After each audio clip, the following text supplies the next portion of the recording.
because we have tales of treachery, brother against brother, mother against son, deception, lying, cheating, theft, death, and immortality. Sounds like a great Netflix series, doesn't it? But welcome to the Bible. These are all stories that we have been hearing in our first readings over these past Sundays. So who are these wily, conniving, mean-spirited, sometimes it seems like, spiritual ancestors of ours? And what do you make of them? Really, I'm going to ask you later. You're warned. So let's begin by backing up a couple of Sundays. 2 Sundays ago, we heard the story of Sarah, who was blessed by God in her old age to bear the first of the children who, as God promised to Abraham, would be as numerous as the stars of the sky and the grains of sand at the seashore. Do you remember what Sarah did in our first reading 2 Sundays ago? It was a little troubling, if you remember. Sarah loved her son Isaac so much, but she was clearly so jealous that she told Abraham to banish his other son, the one he had with his concubine, Hagar. She demanded, "Cast out this slave woman with her son, for the son of this slave woman shall not inherit with my son Isaac." Sarah, we're supposed to look up to you, right? How can you send Hagar and her son Ishmael off into the desert to die? That's monstrous. And Abraham goes along with it. Okay. God, we know, eventually tells Abraham it's all going to be fine. He's not going to let them die in the desert. But Hagar doesn't know that. She goes off with her child with only a little bit of bread, a skin of water. And when the water runs out, what does she do? She puts her child under a bush to die. And then she goes and she sits far away because she cannot stand to watch him take his last breaths. But then she hears a voice, the voice of God, we're told, telling her not to be afraid. And miraculously, a well appears and the story continues. And thank goodness that our foremothers and forefathers occasionally did hear the word of God or the word from messengers of God. Because do you remember the story we heard last week? Another pretty gruesome tale. Connie's making great faces. I wish you could see this. Thinking that God was testing him, we hear, Abraham takes his son off to the land of Moriah in order to sacrifice him. So, what must Isaac have been thinking as his own beloved father binds him up, lays him on the altar on top of wood that will become his funeral pyre? What's in his heart as he sees his father raising a dagger to slaughter him? Thank goodness the messenger of God stopped this slaughter. And oh, by the way, had Abraham told Sarah what he was going to do with his and her beloved son? We are proud to call ourselves the spiritual ancestors of Abraham and Sarah.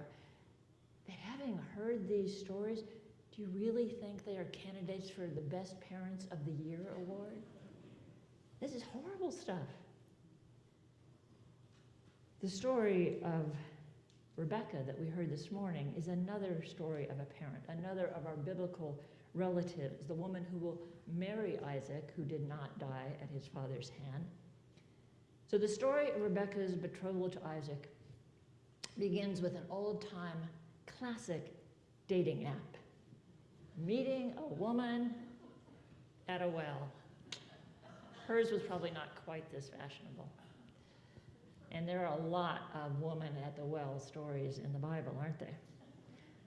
So once again, we start with Abraham, who is now looking for a wife for his son Isaac. He will have nothing to do with those Canaanite women, so he sends his beloved servant back to his relatives in Mesopotamia, assuring his servant that God will provide, saying, "You will get a wife for my son there." Servant sets off with 10 camels loaded down with glittering gifts, and he stops at a well to pray. "Let the young woman who comes out, to whom I shall say, 'Please give me a little water from your jar to drink,' and who will say to me, 'Oh, drink, and I will draw water for your camels also,' let her be the woman whom the Lord has appointed for my master's son." And of course, that's exactly what happens, right? Rebecca, who is providentially the granddaughter of Abraham's brother Nahor, she aces the test. Not only does she quickly offer the man water, but she also rushes back and forth to get water for his camels. This is truly a compassionate, generous, and strong young woman. And what might seem a little forward to us, the servant responds by putting a ring in her nose, bracelets on her arm. We can hope maybe there's a little more conversation before he started sort of decorating her with all this jewelry, but the portion of Genesis that we heard this morning leaves out some significant details. Rebecca's brother Laban, who is head of her household at this point, decides that this is all part of God's plan. So this is really important, right? And at least Laban and her mother ask for her consent, which she gives. So after 10 days of hospitality and celebration, we hear Rebecca and her maids rose up, mounted the camels, and followed the man, the servant, on her way to a land she has never seen, to meet and marry a husband whom she has never seen. It's pretty faithful, pretty courageous, right? And after several days' journey, they find Isaac out in the fields, and today's part of the story ends. He took Rebecca, she became his wife, and he loved her. But this is not the end of the story of Rebecca. So bear with me as we jump ahead just a little bit. Next Sunday, we are going to learn that Sarah, like her mother Sarah, Rebecca is unable to conceive a child until her husband entreats God in prayer. Now, a little sidebar, I want to be very cautious here and gentle around the many, many stories of women in the Bible who cannot bear children unless usually a man prays hard enough. We know a lot more about infertility now, and this can be very painful to some in our congregation, so I'm sorry for that. But eventually, Rebecca does become pregnant with twins, Mazel Tov, right? But twins who cause her such discomfort in utero that she prays to the Lord, saying, "Two nations are in my womb. Two peoples are quarreling while still within me." And God says, two nations are in your womb. Two peoples are quarreling within you. And one shall surpass the other, and the older shall serve the younger. That's a little odd, God. In that time and culture, it was always the older son who inherited everything, and the younger would serve him. God clearly knows what's going on. Do you remember the names of the twins?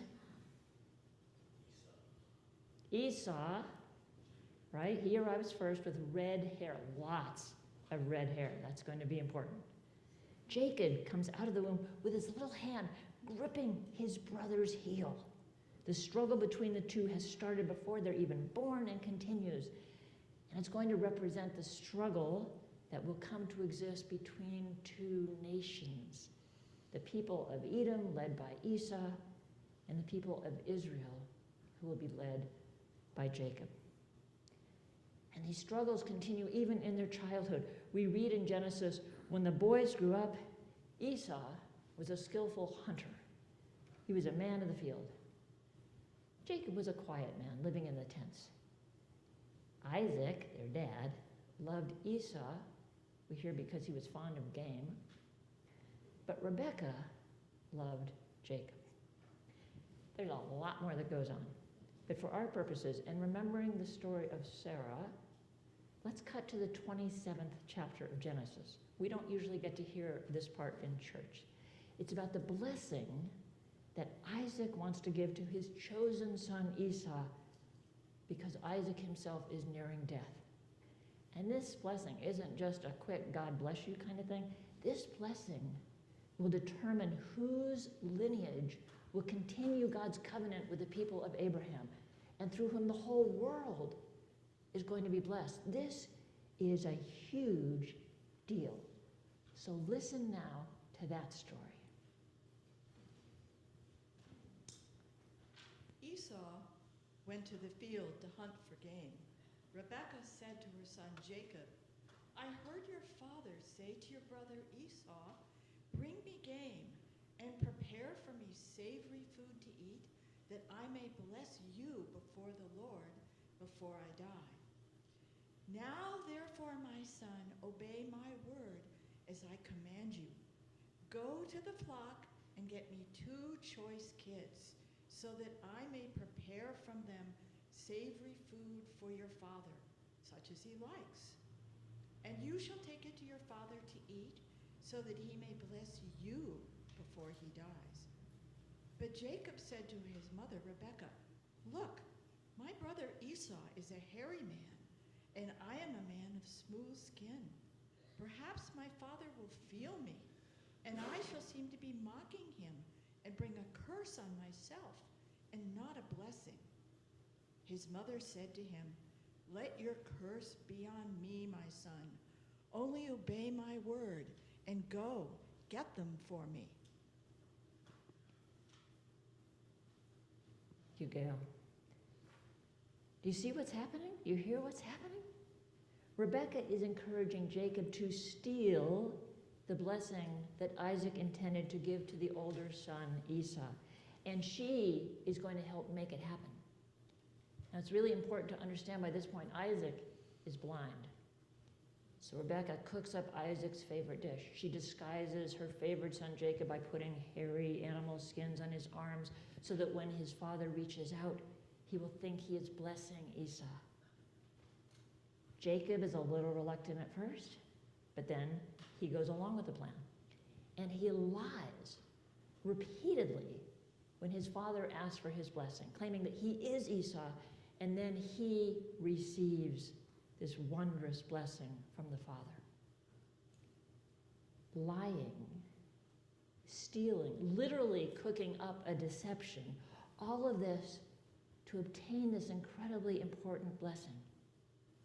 And Esau is no angel in this story either. In fact, he later swears that he's going to kill his brother for having taken that blessing. That's how important this was.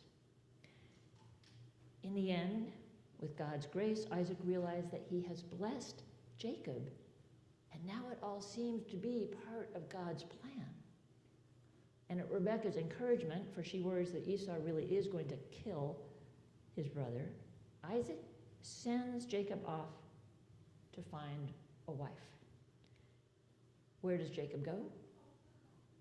Right back to Rebekah's old hometown, where he meets Rachel, the daughter of his uncle Laban.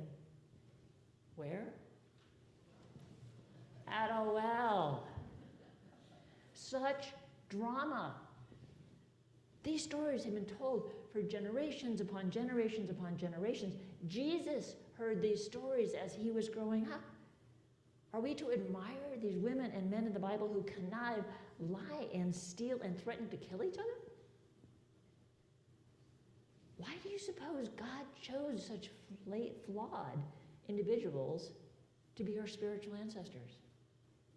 Or if it wasn't by God's choice, why do you think the people who put together the canon of our Bible included these stories? What are we to make of the story of Abraham about to kill his cherished son? Was it a test, as the Bible says? Or was it maybe a story invented to explain why the Hebrew people, unlike many of the neighboring tribes, were not to practice human sacrifice? Did Abraham really hear the voice of a messenger of God? Can we hear God's voice in our hearts? I hope so.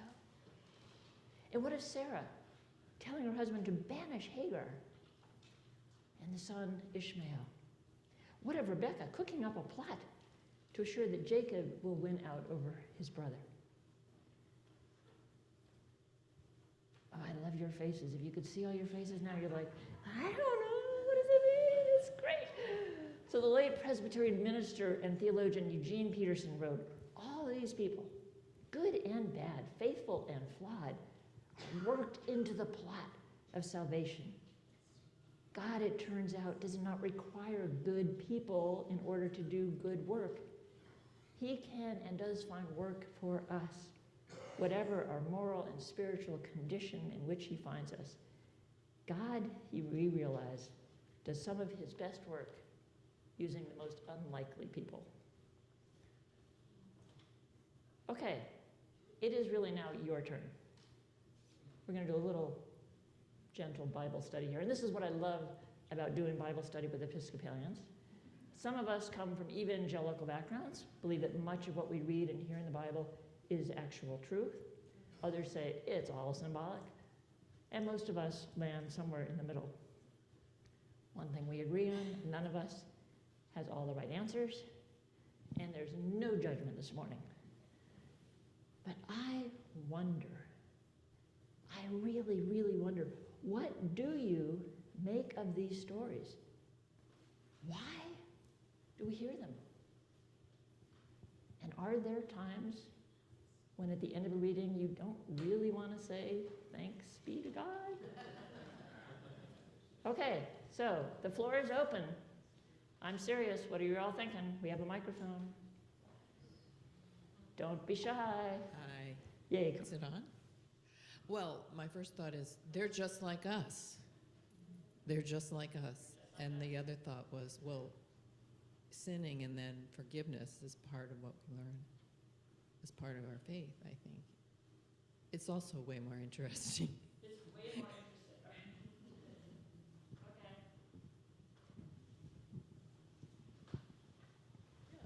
Okay. To me, it's just reality. I mean, it's just human nature, and it's we can relate to it because it's not so ideal that it would be out of our scope of behavior. It's pretty wild, though, isn't it? It's like, are any of you doing all this kind of stuff, Kitty? I think it's a really good illustration to us that even from our ancestors till now, that as human beings, we're all flawed. All of us are in one way or another, and we're all imperfect. But these stories illustrate how God uses God's grace to enable what his plan is for our world and for our humanity. It's about God. It's not about us, and it's about God's grace.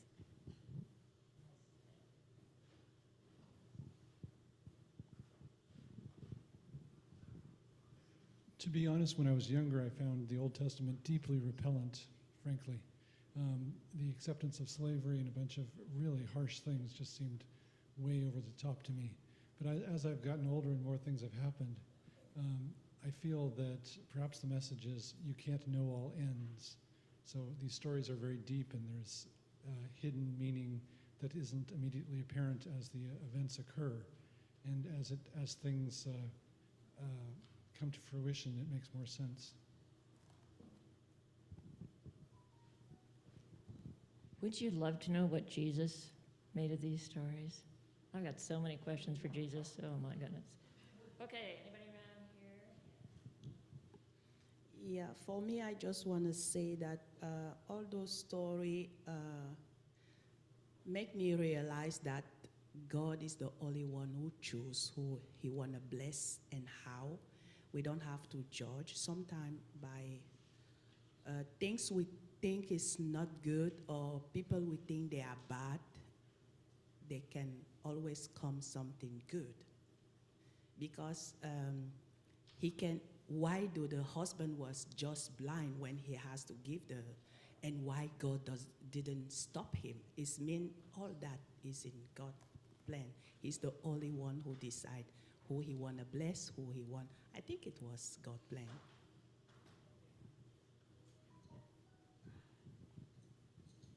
Just to be a thorn in the side, it makes God seem, what, Deus ex machina? Is that the right term? That God's up there dialing the wheels, and that God's gonna step in and save, who is it that's on the fire? Isaac on the fire.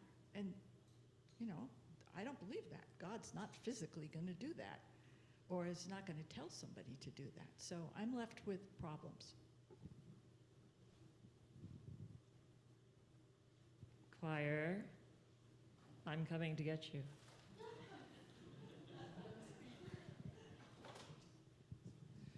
I think it's a history lesson, and it's how women were treated and how they are treated today.